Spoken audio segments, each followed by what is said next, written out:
Padre, en el nombre de Cristo, nuevamente estamos aquí, Señor, rogándote por ti, Señor, rogándote porque tu presencia esté en medio de nosotros y habite en cada uno de nosotros también, Señor. Tu palabra dice que donde dos o más reunidos en tu nombre, ahí estás tú. Sabemos que tú estás aquí, te queremos agradecer por esa bendición de contar con tu presencia, de que estés en medio de nosotros, y queremos pedirte que siempre, en todo momento de nuestra vida, nos acompañes, Señor. Danos, Señor, de tu palabra, ilumínanos, Señor, haznos entendidos de tu buena palabra, Señor, que podamos ser obedientes y andar siempre en un camino correcto, que un camino que te honre a ti por sobre todas las cosas. Gracias, Padre, gracias, Hijo, gracias, Espíritu Santo, en tus manos nos encomendamos siempre, amén y amén. Bueno, gloria al Señor. Si quiere acompáñeme, vamos a ir rápidamente aquí a la palabra. Dice Juan 5:26, dice porque como el Padre tiene vida en sí mismo, así también ha dado al Hijo tener vida en sí mismo. Y también dice, permítame aquí y también dice, le ha dado al Hijo tener vida en sí mismo, y también le dio autoridad de hacer juicio, por cuanto Él es el Hijo del hombre.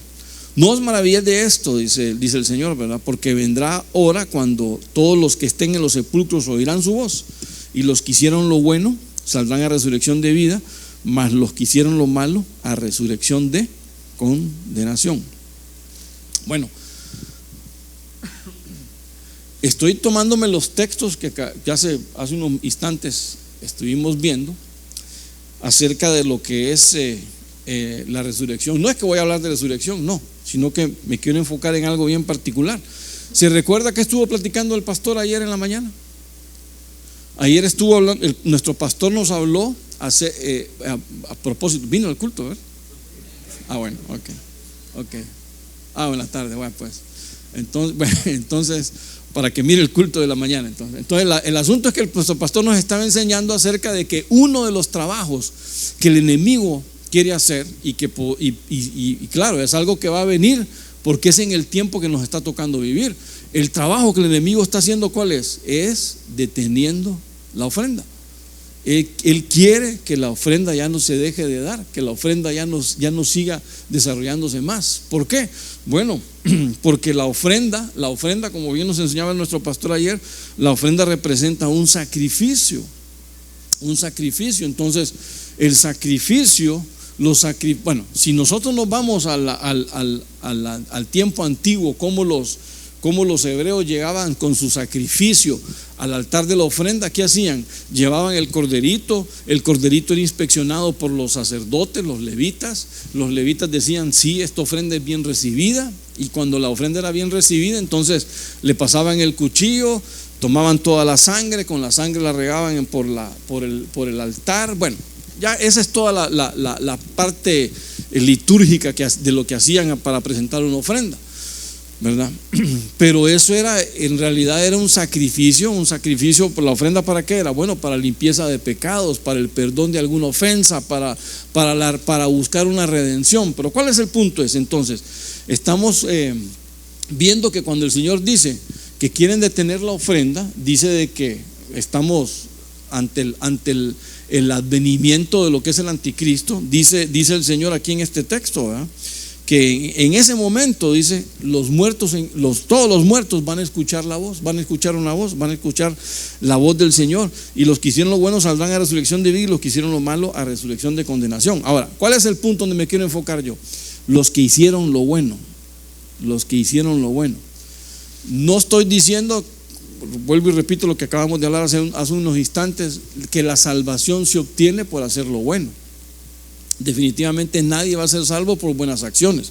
Para poder nosotros andar para poder andar en buenas acciones que nos cuenten para el Señor, tenemos que estar ya en Cristo. No es cuestión de simplemente porque se me ocurre hacer lo bueno, yo voy a ser salvo. No, hay un montón de hombres que hoy en día son los más millonarios, que son filántropos, que comparten sus riquezas, y que ellos creen ellos dicen, bueno, esta es una buena acción para las personas pobres, es una buena acción para el necesitado, ¿de acuerdo? Pero eso no garantiza una salvación. Ahora, sí te garantiza un qué, bueno, ¿en qué año estamos ahora? Te garantiza entonces la recompensa de parte de Dios por tu buen accionar, ¿verdad? Pero el Señor dice que los que hicieron lo bueno, ¿qué dice? Saldrán a resurrección de vida. Entonces, ¿qué quiero hablar yo ahorita? De hacer lo bueno. Quiero que nosotros entendamos realmente, por ejemplo, ahí la figura del buen samaritano. El hombre que hizo lo bueno con alguien que no conocía, el hombre que hizo lo bueno con alguien que ni siquiera era su familia, con alguien que quedó ahí abandonado, que pasaron sus cercanos y no le hicieron caso. Sin embargo, este hombre nos enseña a cada uno de nosotros, y fue el ejemplo que usó el Señor Jesucristo para decir cómo nosotros debemos de hacer para hacer el bien o para hacer lo bueno, y eso es lo que nosotros debemos de estar atentos a desarrollar. Ahora, cuando hablamos de hacer lo bueno, noten algo. Eso no es nada nuevo, eso empieza desde la antigüedad. Miren lo que, bueno, lo que le dijo o platicó el Señor Jesús, el Dios el Padre con Caín. En Génesis capítulo 4 verso 7 dice: cuando Caín estaba planificando hacer una maldad, ¿contra quién? Contra su hermano Abel. ¿Se acuerda por qué fue? Bueno, ¿se acuerda por qué fue esa envidia que Caín tenía con Abel? Por una ofrenda. Caín fue el primero que ofrendó, pero no supo cómo hacerlo. Caín ofrendó de la tierra. Sin embargo, Abel no. Abel ofrenda un corderito, ofrenda la sangre de ese cordero. Como que alguna revelación tal vez tuvo Abel en lo que hizo, ¿verdad? Pero por eso dice allá en Hebreos capítulo 11 que ¿quién dio una mejor ofrenda? La ofrenda de Abel fue mejor porque fue sangre de sacrificio, fue la sangre del cordero, fue una visión de Cristo en el altar en ese momento. Entonces, bueno, cuando usted ya sabe todo eso, entonces el punto es que cuando están en esa discusión cuando Caín está planificando ese mal contra su hermano, el Señor se le revela y le dice: si haces lo bueno, oiga esto, si haces lo bueno, ¿no serás enaltecido? En otras palabras, si tú y yo hacemos lo bueno, ¿no seremos recompensados por ello? Si tú y yo hacemos lo bueno, vamos a ser gratificados de parte de Dios por lo que estamos desarrollando. Pero si no haces lo bueno, el pecado está a la puerta y te va a seducir, te seducirá. Pero tú, dice, debes señorearte de él. Entonces, el Señor nos ha dado, si se quiere, el Señor nos ha dado dominio sobre el pecado. Por eso, bueno, para ti y para mí esto es más fácil. ¿Por qué? ¿Cómo tú puedes tener dominio sobre el pecado? ¿Perdón? Por la llenura del Espíritu Santo, correcto. Por la llenura del Espíritu Santo. Dice que con la llenura del Espíritu Santo nosotros tenemos como parte de la manifestación del fruto del Espíritu, ¿qué cosa? Dominio propio. Es una parte de la manifestación del fruto del Espíritu. Entonces, como tienes dominio propio, que a veces está más dominado del lado de la carne que del lado del Espíritu, bueno, ese es el conflicto del ser. Pero ¿cuál es el punto? Si estamos llenos del Espíritu Santo, entonces va a ser fácil que nosotros desarrollemos la labor como el Espíritu Santo quiere. Va a ser fácil que nosotros peleemos contra el pecado y venzamos. Va a ser fácil, ¿por qué? El pecado siempre está seduciendo, el pecado está siempre allá a la puerta llamándote, pero por eso es que nosotros tenemos que llenarnos del Espíritu. Pero dice ahí que entonces el pecado está a la puerta y te seducirá. Tú debes de señorarte de él. Pero ¿cuál es el punto? Si haces lo bueno, vas a ser enaltecido. Si tú haces lo bueno, vas a ser recompensado. Entonces, ¿qué es hacer lo bueno en realidad? ¿A dónde nos lleva? ¿A dónde nos conduce a hacer lo bueno? Bueno, en este contexto de Génesis 4:7, hacer el bien o hacer lo bueno es obedecer al Señor. Amén. En otras palabras, eso es lo que nos está mostrando aquí el texto. Y bueno, déjenme rápido ir aquí donde dice Isaías, en Isaías capítulo 1, verso 16 dice, bueno, la versión, me gustó esta versión, lenguaje actual, dice: dejen ya de pecar, no quiero ver su maldad, dejen ya de hacer lo malo y aprendan a hacer lo bueno, ayuden al maltratado, traten con justicia al huérfano y defiendan a la viuda. Entonces mire, aquí Isaías nos está enseñando algunas formas de cómo andar. Bueno, no solo entender que tenemos que andar en la voluntad de Dios, sino de cómo aprender a desarrollar lo bueno, cómo aprender a desarrollar el bien. Entonces Isaías nos da una cierta llave, nos da una apertura, porque nos dicen: traten con justicia al huérfano. Mire, nos da 3 instrucciones: traten con justicia a un huérfano, defiendan a la viuda y ayuden al maltratado. Entonces, bueno, esa es parte de la justicia que nosotros como creyentes debemos de tener. Ahora, el punto importante, ¿cuál es ahí?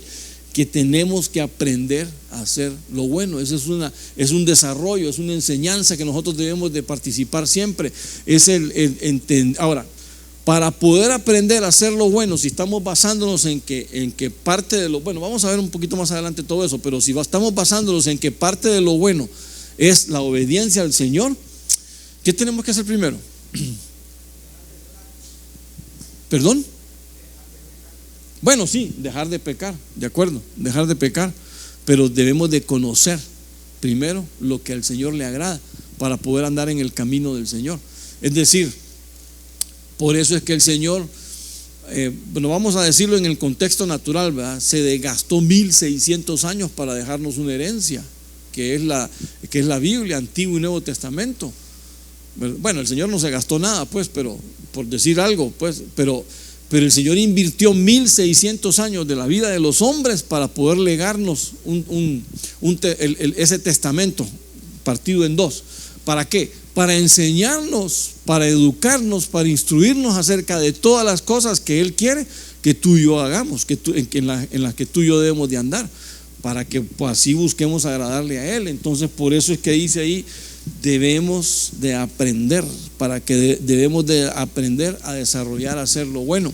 Recuérdense lo que dice Efesios, lo que acabamos de hablar, ¿verdad? Que nosotros hemos sido, bueno, nos han vuelto a hacer, hemos vuelto a nacer, somos nueva criatura, pero ¿para qué? Para que andemos en buenas obras, para que andemos en el camino correcto, para que andemos en las cosas que agradan al Señor. Ahora, por eso es que Isaías dice ahí: ya dejen de pecar, ¿verdad? Entonces, ¿por qué? Tenemos, en base a la llenura del Espíritu Santo, tenemos que aprender a dominar el pecado en nuestra vida. Ahora, el dominar el pecado no es que te va a decir: bueno, entonces yo ya sé hacer lo bueno. No, bueno, parte. Porque ¿cómo vamos a entender de mejor manera qué es hacer lo bueno? Bueno, hay que considerar varios puntos. Número 1, miren lo que dice aquí en Mateo 19, se lee bien, ¿verdad? Que tuve que reducir un poco la letra. 19:16 dice: y aquí dice que se le acercó uno y dijo: Maestro, ¿qué haré o qué bien haré para obtener la vida eterna? Mire, aquí hay un entendido en la ley del Señor, que quería saber qué bien tenía que hacer para poder dar la vida eterna. Claro, probablemente escuchó cuando el Señor dijo: los que van a oír la voz y hagan lo bueno van a resucitar. Entonces quería saber cuál era el bien. Ahora, mire lo que dice el Señor. ¿Por qué me preguntas acerca de lo bueno? Solo uno es bueno, pero si deseas entrar en la vida, guarda los mandamientos. Él dijo: ¿cuáles? Jesús le respondió: no matarás, no cometerás adulterio, no hurtarás, no darás falso testimonio, honra a tu padre y a tu madre, amarás a tu prójimo como a ti mismo. Bueno, todas esas cosas. El joven dijo: todo esto lo he guardado, pero algo me está faltando. ¿Qué es lo que me falta? ¿Qué me falta todavía? Bueno, entonces viene la respuesta del Señor. Si usted lo lee ahí abajo: si quieres ser perfecto, ve, vende lo que posees, dalo a los pobres, o da a los pobres, y tendrás tesoros en los cielos. Ven y sígueme. Ahora, ¿a dónde lo quiero llevar yo con esto? ¿Qué es entonces hacer lo bueno en esta premisa? En lo que estamos viendo con este joven rico, que le pregunta al Señor que cuál es el bien que él tiene que hacer para alcanzar la vida. Pues no hay ningún bien, dice el Señor.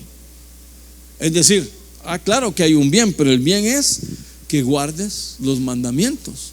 Guardar los mandamientos. Mire, los mandamientos, ¿qué es lo que nos dan los mandamientos? No se trata de que tú y yo entremos en legalismos. No se trata de que digamos: bueno, entonces yo tengo que dice ahí: no matarás, pero yo no he matado a nadie, así que yo ya venga. No se trata de eso. Ya vamos a ver más adelante dónde nos quiere llevar el Señor. Los mandamientos, ¿qué es lo que hacen los mandamientos? proporcionan una guía clara ¿de qué? De lo que Dios considera bueno y considera malo.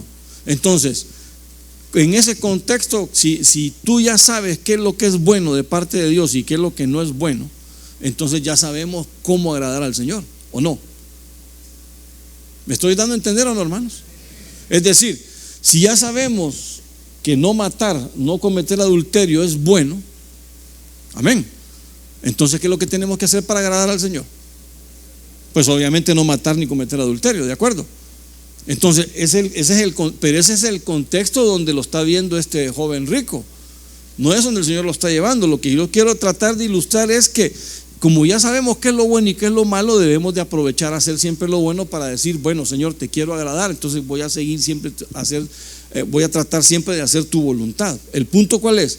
Que cumplir los mandamientos, entonces cumplir los mandamientos es hacer lo bueno, pero no por cumplir los mandamientos alcanza la vida.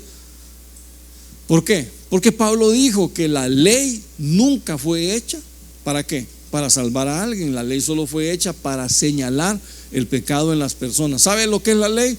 La ley es un espejo que te va a enseñar cómo es que estás. La ley te va a enseñar si estamos bien, si estamos limpios o estamos sucios. Eso es lo que hace la ley. La ley te dice, mira, sabes que tenés que arreglarte el pelo de este lado, tenés una mancha aquí en este lado, quítátela. No te cortaste un lado del bigote y la barba y el otro lado te lo dejaste más larguito. Entonces, eso es lo que te está diciendo la ley, señalándote los males. Ahora, la ley sí puede hacer algo bien y lo hizo bien. La ley, dice Pablo, que cumplió el trabajo de un ayo. ¿Qué es un ayo? Es un tutor que nos llevó ¿a dónde? Nos agarró de la mano la ley. Mira, yo no te puedo salvar. Por mucho que hagas de lo que yo te estoy diciendo, yo no te puedo salvar. Ve con Cristo. Y entonces ya en Cristo sí hubo salvación, pero ya en Cristo sí voy a hacer una buena obra. Entonces la buena obra ¿cuál es? Cumplir el mandamiento, pero quiero llevarlo a algo más. El cumplir el mandamiento, bueno, estamos de acuerdo que es la voluntad del Señor. Ahora, si nosotros hacemos la voluntad estamos agradando, pero aquí hay un detalle. Le dijo este muchacho, le dice al Señor, ¿sabes qué, Señor? Yo ya todas estas cosas he guardado, pero ¿qué es lo que me falta? Lo que te falta es elevar el nivel del mandamiento. Y aquí les explico cómo es elevar el nivel, porque el Señor lo elevó. El Señor dice, en la ley dice, no hay que matar, pero más, bueno, el Señor dijo, más yo os digo. ¿Qué más decía el Señor? El que odia a su hermano, o incluso utilizó una palabra de racá a su hermano, se ha vuelto un homicida. Entonces la ley tenemos que, el mandamiento tenemos que cumplirlo, pero elevarlo al nivel del que el Señor lo quiere llevar. Este joven dijo, ¿qué más me falta todavía? Si quiere ser perfecto. ¿Queremos nosotros ser perfectos? Entonces llevemos el mandamiento al nivel de perfección. ¿Cuál? Dice ahí, no cometerás adulterio. ¿Cómo se comete adulterio hoy en día? Yéndose con la vista. Con la vista cometemos adulterio. Honra a tu padre y a tu madre. No darás falso testimonio. ¿Alguna vez ha dado falso testimonio? Sí, fíjate que aquel hermano viene aquí diciendo tal cual cosa y resulta que si usted no ni lo conoce y está hablando de él, eso es dar falso testimonio. Por ejemplo, no sé si alguna vez se ha metido o ha visto alguna discusión de algunos en televisión o radio, lo que sea, y están hablando de alguien. Por ejemplo, cuando hablan de políticos, ¿verdad? Ahorita yo di un falso testimonio porque un hermano me dijo, le tengo unas buenas, me dice. A ver, le dije, ¿qué pasó? Que ya no hay 4 caballos. ¿Cómo así? Los del Apocalipsis, sí, ya no hay 4. Dice. ¿Qué pasó? ¿Salieron 2 más? Le digo yo. No, me dice él, es que no sé si decirlo, pero es que en el Congreso ahí salió uno más. No, que hay un montón, le dije. Bueno, eso es entregar falso testimonio, pues, porque no tengo que hablar de las autoridades así, 1 y 2, no, pues no todos andan en esa línea, ¿verdad? Pero bueno, aunque algunos sí se parecen, pero bueno, el punto ¿cuál es? El punto es que tenemos que llevar el mandamiento a un nivel más alto, así como el Señor lo elevó. Porque aquí ¿qué es lo que nos dice el Señor? Si quieres ser perfecto, entonces aquí dice honra a padre y madre. Pero allá nos enseñan cómo debemos de honrar a padre y a madre. Dice el Señor Jesús, palabras del Señor Jesucristo: si tú tienes algo en tu bolsa que se lo puedes compartir a la necesidad de tu mamá y de tu papá, pero no lo das porque lo quieres dar en la iglesia para fanfarronear que tú das todo a la iglesia, entonces estás anulando la ley, dice el Señor, y estás deshonrando un mandamiento que yo compartí por venir a gloriarte de lo que tú estás haciendo en la congregación. ¿Se acuerdan dónde está ese pasaje? Dice que deshonramos, cuando está hablando acerca del diezmo y las ofrendas, dice que deshonramos a nuestros padres cuando lo que tenemos para ayudarle lo damos a la iglesia y le decimos: papá, mamá, hoy no tengo con qué ayudarte porque esto es apartado para la iglesia. ¿Me voy a entender? Eso es elevar el mandamiento. Entonces dice el Señor: honra a padre y madre. ¿Lo estás cumpliendo? Sí, pero ¿cómo lo estoy haciendo? Bueno, lo hago cuando puedo, porque lo demás tengo que darlo también a la iglesia. No estoy diciendo que no hay que diezmar y ofrendar a la iglesia, no estoy diciendo eso. Lo que estoy diciendo es que lo que es responsabilidad para el Señor hay que cumplirla, pero lo que es responsabilidad de honra, padre y madre, hay que cumplirlo también. Por cierto, este viernes pasado el pastor enseñó lo que significa honrar. ¿Se acuerda? ¿Se acuerda qué dijo el pastor acerca de la honra, que hasta lo puso ahí? ¿Perdón? No, hermano, me están dejando en mala evidencia ustedes, a mí no sé si el pastor... Exacto, bueno, dar dinero, eso es timeo, no sé cuál es la palabra griega, pero es cuando tú le vas a dar dinero. Entonces, honra a padre y madre, compárteles también de la bendición que el Señor te ha dado a ti y a ellos. Pero es que, hermano, si mi papá ni mi mamá no lo necesitan, ¿y a ti qué te importa? Si tú tienes que cumplir el mandamiento de honrarlos. Eso es lo que tenemos que hacer nosotros. Y los padres se van a sentir desde luego honrados. Entonces, bueno, que aquí lo tenía yo al final, ¿verdad? El texto porque entonces eso es ser perfecto. Si quieres ser perfecto, bueno, el Señor aquí le dice: vende lo que posees y comparte con los pobres, ¿de acuerdo? Va a tener tesoros en los cielos, pero más que eso, lo que el Señor estaba enseñando era llevar el mandamiento al nivel de Él, no al nivel de ley, sino al nivel de gracia. El mandamiento en la gracia es más restrictivo que en la ley.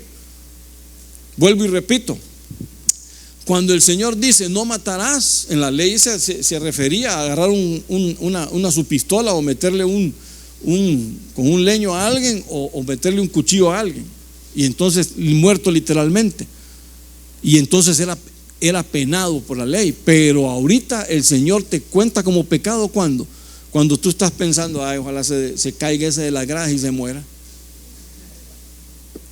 No estás haciendo ningún efecto negativo, te lo estás guardando tú en el corazón, pero tú estás diciendo: no estás amando a tu hermano. Bueno, sos peor que un homicida.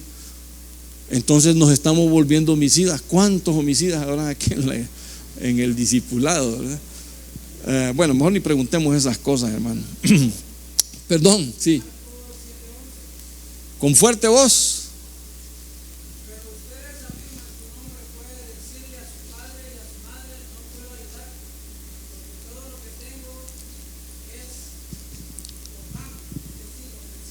Ofrecido a Dios, claro, esa es una ofrenda a Dios. Marcos 7:11, ¿verdad? Excelente, ese es el texto. Y entonces eso es guardar los mandamientos. Entonces, bueno, cuando yo guardo el mandamiento de la manera correcta, elevado a la gracia que el Señor que nos ha impuesto, entonces ahí yo estoy ya realmente haciendo lo bueno. Ahora, mire, más adelante, dice aquí en Mateo 22:36, maestro, este es otro que está enseñando la ley, ahí un abogado, dice: ¿cuál es el gran mandamiento de la ley? Y él le dijo: amarás al Señor tu Dios con todo tu corazón, con toda tu alma, con toda tu mente. Este es el grande y primer mandamiento. Y el segundo es semejante a este: amarás a tu prójimo como a ti mismo. De estos dos mandamientos depende la ley y los profetas. Ahora, mire, bueno, aquí rápidamente le voy a poner el título. ¿Qué es entonces para hacer lo bueno? Es andar en amor. Definitivamente el mandamiento en sí, ¿cuál es? ¿Cuál es el gran mandamiento de la ley? El gran mandamiento de la ley es el amor, amar. Si tú puedes, mire, el Señor redujo 613 mandamientos y preceptos que están escritos en la ley a tan solo 2. Cumpliendo esos 2 se cumple toda la ley. Claro, nosotros no nosotros se nos vuelve incapaz cumplir la ley, porque al romper un mandamiento, por muy pequeño que sea, se nos cae toda la casa de naipes. Entonces no hay manera de que tú y yo podamos ser cumplidores de la ley. Sin embargo, el Señor dice, bueno, te voy a poner dos cosas, tan solo dos cosas. Mire, todo pasa por amar al Señor, uno, y dos, el segundo, que es semejante, que es amar a tu prójimo. Pero quiero que note algo bien particular en este punto, porque ¿cómo yo demuestro mi amor al Señor? ¿Cómo usted puede demostrar su amor al Señor? Claro, cuando somos obedientes. Cuando somos obedientes, cuando el Señor dice, mira, estate quieto, y me estoy quieto, entonces ahí yo estoy demostrándole amor al Señor. Señor, yo sé que lo que tú estás haciendo por mí yo no lo puedo hacer, y entonces te voy a obedecer siempre en todo lo que yo haga, porque yo sé que así me va a ir bien a mí. Entonces ahí estoy demostrando amor al Señor. Entonces cuando nosotros amamos sin dudar, amamos al Señor al obedecerle, entonces estamos nosotros, ¿qué estamos haciendo? Estamos rindiendo nuestra voluntad, y eso es lo que el Señor quiere.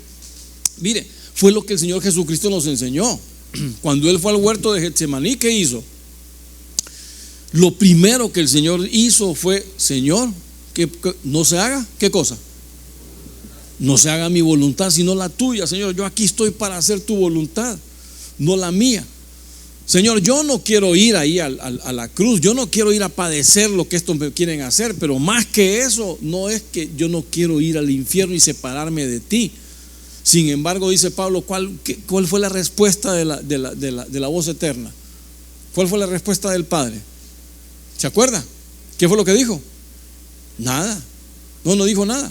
Se quedó callado, como quien dice, es necesario que pases por esto. Eso ya lo platicamos, ya lo planificamos, y así está escrito y así tiene que cumplirse. Y el Señor le entendió, pero 3 veces fue el Señor a decir lo mismo: Señor, que no se haga mi voluntad, sino yo no quiero pasar este trago, pero bueno, hay que hacerlo, perfecto. Pero ¿cuál es el punto entonces? Que amar a Dios es ser obediente, ser rendir nuestra voluntad a Él, es lo que el Señor diga, eso nosotros tenemos que hacer a expensas del deseo que tú tienes, porque el punto primordial es que si nosotros hacemos lo que el Señor quiere, tarde o temprano el deseo de Él con el deseo tuyo va a tener que machar, se va a vincular. ¿Por qué? Porque cuando nosotros hacemos la voluntad de Dios de quererlo agradar a Él, pues tarde o temprano Él va a querer también agradar nuestros deseos, ¿o no? Por supuesto, si son buenos deseos, desde luego, ¿eh? Entonces todo parte de eso. Ahora, el amor a Dios es ese, pero el amor al hermano es diferente, ¿o no? Es que el amor a Dios es rendición, pero el amor al hermano, ¿cómo es? Soporte. Sí, por eso Pablo dijo claramente, deben de soportarse unos a otros, ¿o no? No me va a decir que soportarnos. A ver, ¿cuántos son servidores aquí les ha tocado el parqué un domingo en la noche, en la mañana, así como el sol que teníamos ayer, ¿verdad? Sabroso estar allá afuera, y que ven un hermano y te empieza a pitar: hey, vos, que se mueve hacia adelante porque quiero salir. Y lo peor es que después de un servicio de Santa Cena y alegándose ahí porque no sale temprano. ¿Qué tal? ¿Cómo siente usted? ¿Qué piensa usted? Este desgraciado que se venga a poner aquí al sol a ver cómo le va. ¿O no va a decir que no le ha pensado alguna vez así? Ya les he contado yo lo que me pasó una vez, ¿verdad? No porque yo estaba sirviendo, sino que porque yo me vine tarde un día, me metí, y un niño me dice: ahí no se puede estacionar. Ya se le he contado. Y entonces yo le digo: pero ¿y por qué no me puedo estacionar si el parque? Es que no se puede estacionar ahí, usted tiene que estacionarse al otro lado. No me pareció que, mira, aquí está cerca la puerta. Le dije que ahí no. Hermano, y era un niño, un chiquitín que ni lo podía ver por la puerta. Pero entonces mi esposa me puso en orden y me dijo: mira, él lleva el uniforme de servidor. ¿Quiénes han enseñado? Que él es el que manda. Bueno, tranquilo, anda para aquí donde él dice. Bueno, regañadiente, va, está bien allá. Pero por dentro estaba, sí, pote, no sé quién le enseñó eso. Pero bueno, buen servidor me salió el niño. Pero bueno, ¿cuál es el punto, hermano? Amarás a tu prójimo como a ti mismo. ¿Cómo amamos a nuestro prójimo? Soportándonos. El amor al prójimo, mire, agarre capítulo 13 de Primera de Corintios y apréndaselo de memoria, porque ahí está las manifestaciones del amor. El amor todo lo sufre, todo lo puede, todo lo soporta. Bueno, ahí está todo. ¿Por qué le digo yo eso? Porque cuando nos tratamos entre nosotros, Dios mío, si no aplicamos eso, vamos a terminar peleándonos. Y seguramente algo ocurrió en la iglesia de Corintios para que Pablo se haya dedicado un capítulo completo para hablar acerca de que del mandamiento de amar a tu prójimo como a ti mismo. Porque tenía que explicárselos, porque seguro se estaban dando duro ahí en la iglesia. Cualquier parecido, simple coincidencia. Pero a eso es lo que ocurre. Entonces, a eso es lo que el Señor nos ha llamado acá. Entonces, andar en amor es hacer lo correcto, es hacer lo bueno. Miren lo que nos dice Marcos 10:21. Entonces Jesús, mirándole, le amó y le dijo, hablando nuevamente del rico en Marcos dice, nuevamente dice, entonces Jesús mirándole le amó y le dijo, una cosa te falta, anda, vende todo lo que tienes y dalo a los pobres y tendrás tesoros en el cielo, y ven y toma tu cruz. Entonces, ¿por qué metí este texto yo otra vez aquí? Pues que cuando lo estaba estudiando me recordé del rico que le preguntó al Señor qué es lo que estaba haciendo. ¿Por qué? Porque dice que el Señor lo amó, es decir, el Señor lo soportó, es decir, el Señor se llevó lo malo él para poder desarrollar en la vida de este rico, de este joven rico, de poderlo llevar a los pies de él, si usted quiere, de poderle enseñar cuál era el camino correcto. Entonces, por eso me gustó mucho ese texto, porque dice que el Señor le amó, ¿verdad? Le amó. Bueno, no sé por qué no me está, ahí ya no marca, pero bueno, el punto es que eso es lo que el Señor nos enseña. Cuando tratemos con nuestros hermanos, el trato el amor hacia Dios es una cosa y el amor con nuestros hermanos es otra cosa diferente. Entonces ahí tenemos que aprender a amar a nuestros hermanos para tratar con ellos. Y cuando venga alguien brincón o venga alguien a reclamarte algo, tú tranquilo, puedas responder de buena manera, pero no solo es porque te está reprimiendo, no, porque reprimirse tarde o temprano sacan el corcho de esa reprensión y sale hasta con todo y espuma. No se trata de reprimirse, se trata de que de verdad el amor que hay en ti está borrando todo, cualquier señalamiento, cualquier injusticia, y entonces está simplemente sembrando paz en vez de discordia entre los hermanos. Entonces así es como realmente se trata esto. Y en Juan 8:29 dice, porque el que me envió, mire lo que dice el Señor, el que me envió conmigo está, no me ha dejado solo el Padre, porque yo hago siempre lo que le agrada. Entonces, una de las retribuciones, de las recompensas que tú y yo podemos tener por hacer lo bueno, es que cuando andamos en amor, ¿cómo vamos a andar siempre? Siempre haciendo lo que le agrada al Padre. Y cuando tú y yo hacemos siempre lo que le agrada al Padre, entonces nos volvemos agradables a la visita del Señor, nos volvemos agradables a que el Señor quiera estar con nosotros. ¿Me voy a entender? ¿Alguna vez te has topado con alguien que realmente te gusta estar y hasta te tomas un buen tiempo platicando? Se van y se toman un café y terminan con varios cafés encima. ¿Alguna vez te ha tocado eso? Que están platicando, se les ve el tiempo y cuando acuerdan, las 1 de la mañana y nosotros aquí hablando, ni nos dimos cuenta a qué horas. Mira, a mí me ha pasado con varios hermanos así. Cuando acordamos ya nos agarró la madrugada y hemos estado volando, no hablando nadie mal, ¿verdad? Pero por lo menos platicando y contando las historias de vida. Pero el punto ¿cuál es? Hay algo que agrada y está el compañerismo. Eso es lo que está diciendo el Señor en este texto. El Señor está siempre conmigo, el Padre está siempre conmigo porque yo me he hecho agradable a Él. ¿Por qué? Porque hago lo que le agrada, porque siempre hago su voluntad, porque yo no he venido a hacer lo que yo quiero, sino lo que el Padre quiere que yo haga. Y como yo hago la voluntad y me vuelvo agradable a Él, entonces el Padre siempre me visita y está siempre conmigo. Hay una permanencia. Sin embargo, mi Biblia dice, y su Biblia también va a decir, que nosotros podemos contristar al Espíritu Santo del Señor. Amén. Y la Biblia dice Pablo en Tesalonicenses, creo que capítulo 3 o 5, no me acuerdo, estad siempre gozosos, orar sin cesar. Que dice también más adelante que nosotros debemos de permanecer siempre en el Señor. Y aparte dice, no apaguéis el fuego del Espíritu. Y cuando dice no apaguéis el fuego del Espíritu, es porque nosotros con nuestras acciones estamos realmente haciéndole incómoda la presencia del Señor en nosotros. Porque si Él no te puede detener con el pecado, ¿quién te va a poder detener?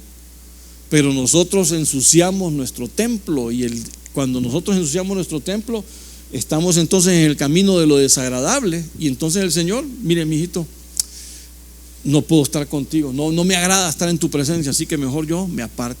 Y por eso es que entra en nosotros una especie de soledad. Amén. Ni le pregunto lo que le iba a preguntar, porque le iba a preguntar si alguna vez ha sentido eso. Porque si alguna vez lo ha sentido, no me conteste, pero si alguna vez lo ha sentido, si alguna vez se ha sentido solo y se ha sentido, Señor, yo que no siento nada. O sea, como en estos veranos que hemos tenido, que las hojas ni se mueven. Así a veces se siente así, que el Señor nada. Entonces, ¿qué es lo que pasa? Revisémonos, ¿estamos agradando al Señor? ¿Estamos caminando en amor? ¿Estamos realmente desarrollando los mandamientos como Él quiere que los desarrollemos en nuestra vida? Porque eso es hacer lo bueno. Y si tú y yo estamos haciendo lo bueno, tenemos que agradar al Señor. Y si agradamos al Señor, el Señor va a venir a nuestra presencia. Eso es como regla de 3. Se va a cumplir, sí o sí. Ahora, mire, más adelante dice Miqueas 6:8: Él te ha declarado, hombre, lo que es bueno. ¿Y qué es lo que demanda el Señor de ti? Si no solo practicar la justicia, amar la misericordia y andar humildemente con tu Dios. Entonces, mire, aquí Miqueas nos enseña también otro paso de lo que es hacer lo bueno. ¿Y qué dice Miqueas? Bueno, que hay que practicar justicia y misericordia. Bueno, no solo eso, habla de practicar justicia y misericordia. ¿Y qué dice? Andar humildemente. ¿Qué será? ¿O cómo podremos nosotros interpretar lo que es andar humildemente delante del Señor? ¿Cómo se le ocurre a usted que lo podría interpretar? ¿Cómo lo podría ejemplificar? Bueno, cuando habla de humildad, la humildad automáticamente nos enseña que somos sumisos. Y quiere decir que tú estás siendo sumiso al Señor. Quiere decir que tú estás rindiéndote delante del Señor. Y Señor, bueno, ¿sabes qué, Señor? A veces yo no entiendo qué es lo que está ocurriendo con este periodo de mi vida, pero como tú manejas mi vida, yo sé que es la forma correcta, no es la mía. Entonces yo estoy pendiente de lo que tú vas a hacer conmigo. Eso es tener humildad. Eso es salir delante del Señor, no que yo las puedo hacer todas, porque cuando uno puede hacerlo todo, entonces yo digo, bueno, prueba a ver si tú te vas a salvar, prueba a ver si tú te puedes restaurar, prueba a ver si tú te puedes quitar los pecados, prueba a ver si tú te puedes mantener limpio. O sea, ¿habrá alguna de esas cosas que nosotros podamos hacer por nuestra cuenta? ¿O necesitamos al 100% la dependencia de nuestro Señor? Bueno, entonces eso es andar en humildad, eso es ser humilde y reconocer que nosotros sin el Señor nada podemos hacer. Alejados de mí nada podéis hacer, dice el Señor. Así que en todo lo que tú y yo hagamos, en todo lo que tú y yo podamos desarrollar en esta vida, dependemos en todo de Él, para que de Él venga la sabiduría, el conocimiento, el entendimiento, la aprobación, y obviamente volvamos al camino correcto. Entonces aquí nos demandan tres cosas, aunque yo puse 2 en el título, justicia y misericordia, pero habla de justicia, misericordia y verdad, ¿verdad? Y humildad. Entonces en esas 3 cosas es en las que nosotros debemos de andar. Eso es lo que nosotros debemos de practicar. Ahora, ¿cómo puedo yo practicar la justicia delante del Señor? Porque si hay alguien que me ha hecho justo, ¿quién fue? Claro, el Señor fue el que nos justificó a cada uno de nosotros. Entonces, si yo actualmente estoy en la posición de justo, ¿por qué soy? Es porque el Señor quiso hacerlo de esa manera, y a través de la sangre de Cristo nos ha hecho justos. Ahora, el Señor nos enseña cómo hacer justos. Por ejemplo, el Señor se encontró con una mujer que se la llevaron. Ustedes ya conocen la historia de una mujer que la encontraron en el adulterio mismo. ¿La condenó el Señor? ¿Cómo actuó el Señor de esa manera? ¿Actuó permisivo con el pecado? ¿O cómo actuó el Señor? La corrigió. El Señor le dijo, ¿sabes qué, mujer? ¿Alguien te condenó, mujer? No, Señor, nadie. Porque dice que de los más viejos a los más jóvenes todo el mundo dejó su piedra, que la querían tirar y se fueron. Entonces, ¿qué le dijo el Señor? ¿Alguien te condenó, mujer? No, Señor, nadie me ha condenado. Bueno, yo tampoco te condeno, pero ¿sabes qué? Vete y no peques más. ¿Qué tiene que hacer uno entonces? Enseñarle a la gente que el pecado se corrige con la gracia del Señor y con la misericordia del Señor, no señalándoselo. Pero, ¿qué pasa en la iglesia? ¿Por qué nosotros actamos en injusticias? Porque cuando vino un hermano que usted vio que de repente tropezó y se pegó su revolcada, Ya viene aquel que se fue al mundial una su semana. Ya viene aquel que allá lo vieron tomándose unas cervezas y en vez de ir con el hermano a ver qué es lo que ocurrió, que por qué está tomándose una cerveza, no hombre, porque... Y si lo vemos, lo confrontamos, pero para decirle, vos estás en pecado, estás en no sé qué, te estás alcoholizando, en vez de pegarle una regañada, ¿por qué no actuamos como el Señor Jesucristo? Eso es actuar en justicia, eso es practicar justicia, enseñarle el camino correcto. Y bueno, más adelante Pablo dice, ¿saben qué? Tengan temor ustedes, porque quién sabe si ustedes mismos pueden también tener un problema y a futuro les toque que los corrijan. Bueno, estoy parafraseando porque no dice así, ¿verdad? Pero más o menos. Entonces, otro ejemplo de actuar en justicia, no hacer acepción de personas. ¿Se acuerda qué problema tenía Santiago en la iglesia que él pastoreaba? Que a los ricos los sentaban enfrente. Y si había un pobre que estaba sentado enfrente, mira, mijito, quítate de aquí, andate allá al fondo y déjame la silla aquí para que venga alguien que sea pudiente. Ese era el problema que Santiago tenía en su iglesia. Por eso él dijo, ¿saben qué? No hay que hacer acepción de personas. Para el Señor todos somos iguales. No importa si somos altos, bajos, qué sé yo, si tenemos o no tenemos, no hay problema. Es que no se trata de quién tiene o quién no tiene, sino que se trata de que hay que ser justos, y delante del Señor todos somos iguales. Entonces no hay que hacer acepción de personas. Cuando nosotros seccionamos, nos metemos en serios problemas con el Señor. Y entonces ese es el punto. Amar la misericordia. ¿Ama usted la misericordia? ¿Por qué? ¿Cómo entendemos amar la misericordia? ¿Qué es lo que nos limpia el pecado? Por sus misericordias, dicen, nosotros ahora estamos justos delante del Señor. Entonces las misericordias del Señor son las que nos ha llevado a tener una limpieza de pecado. Entonces, nuevamente el Señor, cuando se encontró con la mujer, ¿qué es lo que el Señor mostró? Mostró misericordia ante una mujer pecadora que la tenían allá avergonzada delante de todos, y que no solo eso, sino que la querían lapidar también. Y el Señor le dice, yo no te voy a condenar, así como ninguno de estos te condenó, pero ahora que tu pecado ya está a la luz y está expuesto, confiésalo, apártate de él, y entonces así es como alcanza la salvación.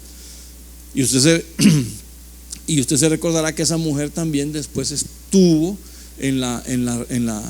cuando el Señor resucitó, estuvo presente ahí con María. Ahora, entonces así es como el Señor trabaja la misericordia. Bueno, finalmente dice que es andar humildemente, ¿verdad? Entonces eso es lo que el Señor nos enseñó, que nosotros seamos humildes. Fíjese que el Señor nos da un gran ejemplo de humildad. Dice que el Señor, siendo lo que era, ¿quién era el Señor Jesucristo?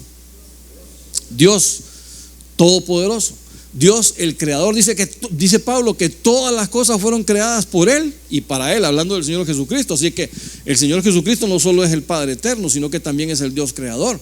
Pero cuando vino a esta tierra, no se paró diciendo, bueno, aquí estoy yo como el creador y así que yo voy a ordenar. No, ¿cómo vino? Como el Cordero Pascual, vino como el Cordero Sufriente, vino como el siervo. Entonces Él se presentó como siervo a rendirse ante el hombre, porque, bueno, no se rindió de una manera de que Él no podía hacer nada, sino que simplemente se rindió pasó ante los reyes y los reyes lo condenaron.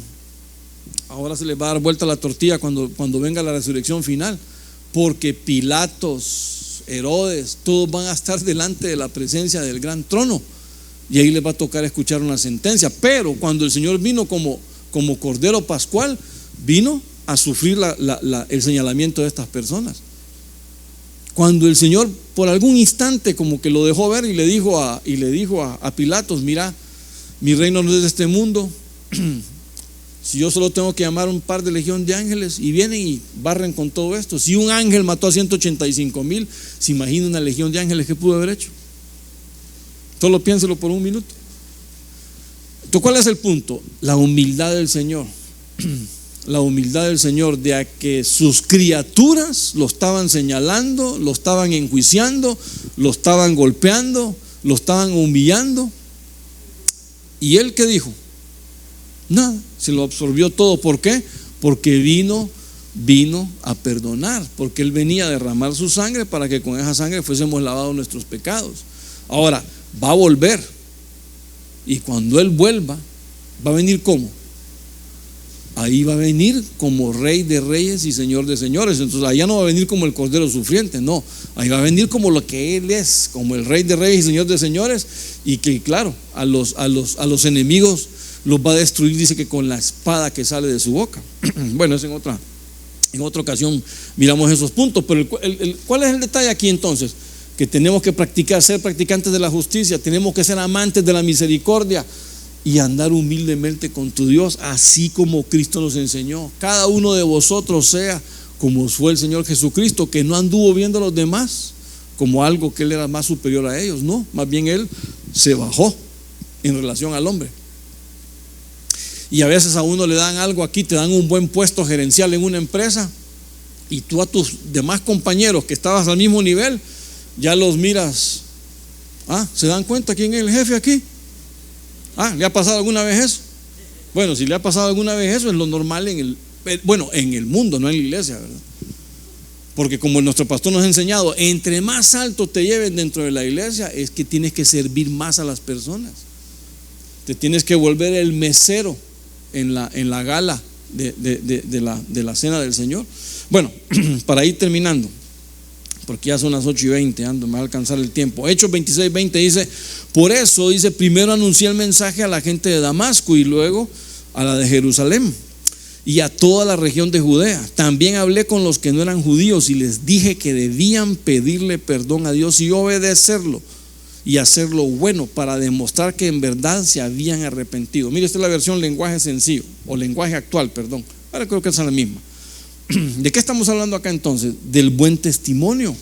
Dice Pablo que hay que hacer lo bueno, hay que buscar siempre hacer lo bueno. Y eso es mostrar porque la verdad que aquí es lo que dice Pablo acá. Tenemos que demostrar.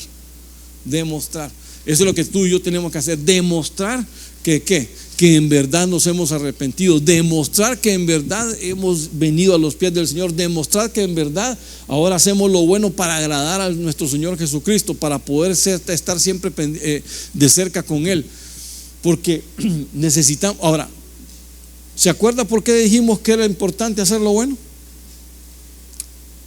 ¿Cuál fue el primer texto que leímos?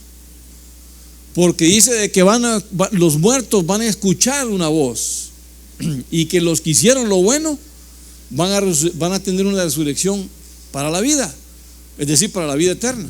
Entonces, el buen testimonio es una evidencia tuya y mía de lo correcto que estamos haciendo delante del Señor. El buen testimonio es una evidencia tuya y mía de que nos hemos arrepentido. El buen testimonio es una evidencia tuya y mía de que estamos demostrando nuestras buenas acciones delante del Señor. Y eso es lo que tenemos que procurar siempre. Claro, yo sé que a veces se nos vence, qué sé yo, el carácter, el cansancio, las fatigas o los problemas, ¿verdad? Pero tenemos que siempre estar pendientes y siempre ir a buscar siempre hacer lo bueno, tener un buen testimonio. Tenemos un buen testimonio. Tiene un buen testimonio. Mire que es bien fácil que se le prueben a uno el testimonio. Sí, es que yo me acuerdo una vez un hermano que aquí venía con nosotros al discipulado, pero por alguna razón, ya por cuestión de trabajo y todo, se retiró antes de pandemia, desde luego, pero se me puso atrás de mí, pero yo no sabía que era él, ¿verdad? Y empezó a pitar y a pitar en una esquina ya para doblar, pero el semáforo estaba rojo, entonces yo estaba detenido, aunque podía hacer un giro con el semáforo en rojo si no venía ningún carro. Pero como el hermano estaba fastidioso pitando, bueno, estás molestando, te voy a molestar yo también, no me muevo de aquí. Él se puso en verde el semáforo y yo no me movía, no arrancaba. Y entonces él, por molestarme pitando, y después se me pone a la par, me baja el vidrio y ya lo miro que es él, ¿verdad? Y yo solo le digo: vos desventurado, ¿qué estás haciendo? Le digo: molestando a la gente tan temprano. Y entonces ahí empezamos a hacer la broma de que te das cuenta que es fácil, probamos testimonios. Me dice: sí, le digo: claro que sí. Por supuesto, peor si es mecha corta el que le va ahí, el que está molestando, ¿verdad? Pero el punto, ¿cuál es? El punto es que es bien fácil que eches a perder tu testimonio. No sé si le he contado o no, pero bueno, es que a veces son los fracasos que uno ha tenido de vez en cuando. Bueno, en este caso no fue mío. Me tocó acompañar a un hermano al aeropuerto porque íbamos a entregar unas encomiendas. Él tenía que llevar un voucher ya hecho para que no se atrasara el paquete y que que cuando viniera el avión o ellos recibieran el paquete, estuviesen listos. Bueno, había un trámite que desarrollar. La cosa es que cuando llegamos no estaba el famoso voucher que teníamos que llenar, y entonces aquel un poco desesperado le dice a la muchacha que nos estaba atendiendo: mire, fíjese que ya vengo a dejar este paquete y no está listo el voucher que tengo que entregar. Y entonces, ¿en qué estamos? Le dice: yo estoy trabajando y usted me está haciendo perder aquí el tiempo. Y entonces la muchacha no hallaba ni qué responder, y bueno, permítame, le voy a arreglar esto, le voy a hacer lo otro, quiero que me dé mi voucher. Bueno, se armó un escándalo ahí, hermano. Lo peor es que había uno ahí que estaba bien calladito. Y después, al rato, cuando ya se fueron, la mujer que nos estaba atendiendo con mi amigo y hermano, se fueron a otra oficina para llenar ese voucher que tenían que llenar. El que está sentado me dice: ¿qué tal, hermano Gerardo? Y yo solo me le quedo viendo con cara de susto. ¿Y vos quién sos? Si yo soy ahí la iglesia Benecer, que sirvo en tal equipo. Yo dije: Dios mío, y entonces te volaste toda lo peor es que bien calladito que te estabas ahí. Sí, es que me pareció inconveniente preguntar por algo, me dice, pero yo la verdad que mejor no quise decir nada. El punto cuál es, hermano, que se echó a perder un testimonio por un simple pedazo de papel. Claro, usted dirá la premura, lo que hay que desarrollar, lo que hay que hacer, de acuerdo, pero ¿qué es lo que estamos llamados nosotros? A demostrar que en verdad nos hemos arrepentido. ¿Lo demostramos en realidad? ¿O demostramos que estamos? Bueno, dice que cuando tú y yo nos arrepentimos y vamos al bautismo, dice que el viejo hombre se ahoga en el agua ahí con los pecados. Pero parece que el viejo hombre venía con un snorkel o un par de chimbos de oxígeno, porque está más vivo que mandado. Ay, Dios. Entonces, eso es lo que tenemos que tener cuidado, porque se trata de que nosotros como creyentes, por eso me gustó esta versión. No sé, no recuerdo cómo dice la 60, pero aquí dice claramente: tenemos que demostrar que tú y yo somos del grupo de los arrepentidos, del arrepentimiento para Cristo. Bueno, no por arrepentidos de haber hecho otras cosas, no, sino que practicamos lo bueno arrepentidos para Cristo. Entonces, eso es lo bueno, no solo lo que nosotros tenemos que hacer un enfoque de nuestra vida, de cómo nosotros mostramos realmente que estamos en Cristo y que nos hemos arrepentido. Bueno, aparte de que tenemos que entender que somos nuevas criaturas, como dijimos al principio, creadas para las buenas obras en Cristo Jesús.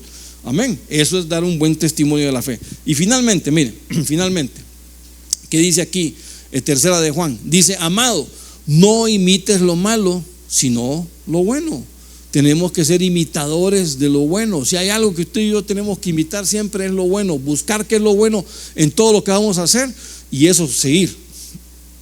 El que hace lo bueno es ¿de quién? Es de Dios. El que hace lo bueno es de Dios. Y el que hace lo malo, mire cómo lo pone: no ha visto a Dios. No ha visto a Dios. No quiere decir esto que el que hace lo bueno ha visto a Dios, pero como nosotros seguimos el ejemplo de Dios, entonces eso quiere decir que le conocemos a Dios y por eso somos parte de Él. Venimos a ser parte de la familia de Dios, venimos a tener una vinculación con el Señor. ¿Por qué? Porque por eso Él instaló su Espíritu Santo dentro de nosotros, para que estemos bien de cerca con Él. Usted no es una persona cualquiera, usted es templo y morada del Espíritu Santo. Entonces tenemos que entender algo bien particular. Por eso es que somos propiedad del Señor por medio de su Santo Espíritu. Entonces, si somos propiedad de Dios, entonces ¿qué tenemos que hacer? Pues hacer lo bueno, practicar siempre lo bueno. Y eso es parte del buen testimonio. Y el que hace lo malo, dice entonces, no ha visto a Dios. Entonces, hacer lo bueno de alguna forma quizá usted me va a decir: bueno, hermano, yo no he visto a Dios. Y como dice Juan también, nadie ha visto a Dios, de acuerdo, pero le conoce porque usted está entendiendo la palabra de Él, está aplicando el testimonio, está actuando, está demostrando el arrepentimiento y está desarrollando su vida de acuerdo al mensaje que Dios quiere que nosotros practiquemos de cada uno. Amén y amén. Bueno, entonces hacer lo bueno, rapidito, solo cierro aquí con un pequeño resumen. Número 1, bueno, ¿por qué hacer lo bueno, hermanos? Porque ya sabemos que vamos a escuchar la voz del Señor y vamos a tener que resucitar si obviamente nosotros vamos a escuchar la voz del Señor para salir al cielo, pero los que ya están ahí 3 bajo tierra, entonces van a escuchar la voz del Señor y van a resucitar a una nueva vida. Pero entonces, ¿qué tenemos que hacer? Guardar los mandamientos. Pero note algo, no es volvernos legalistas, vuelvo y repito, no es entrar en legalismos. Entonces ahora vos no tenés que pensar mal. No, va a venir en un momento un mal pensamiento, va a venir una mala acción. No se trata de eso. Se trata de que el pecado realmente se corrige apartándose y alcanzando misericordia, confesando, apartando y alcanza misericordia. El punto es llevar los mandamientos al nivel del Señor Jesucristo, al nivel de la gracia, que es más restrictivo porque requiere acciones, no solamente intenciones. Andar en el amor. Cuando tú y yo andamos en el amor, amando al Señor por sobre todas las cosas y soportándonos entre nosotros, que ese es el verdadero amor entre nosotros, entonces es como vamos a poder salir adelante y vamos a estar desarrollando siempre hacer lo bueno. Número 3, practicar la justicia y la misericordia. Entonces tenemos que andar en justicia, misericordia, pero también en humildad. Bueno, es que me faltó ponerla ahí, la humildad, porque es importante que seamos humildes delante de Dios, sumisos delante de Dios y siempre buscar lo que el Señor quiere que tú y yo hagamos. Y finalmente, buen testimonio, que nosotros seamos fieles en presentarnos, en demostrarle al Señor, no solo al Señor, pues le demostramos al Señor, pero más que al Señor es a los demás, de que andamos en el camino de Dios en arrepentimiento. Amén y amén. Bueno, Padre, en el nombre de Cristo te damos gracias, Señor, en esta noche por habernos permitido poder tener este discipulado. Señor, desde ya te rogamos y te pedimos por esta reunión y por las que vendrán en cada uno de nuestros hogares, para que podamos bendecir a los hermanos con tu buena palabra, para que podamos desarrollar ese privilegio que tú nos has dado, Señor, de poder compartir con ellos, Señor, en cada uno de los momentos que tenemos para poder estar en esos hogares dando tu buena palabra. Señor, desde ya te quiero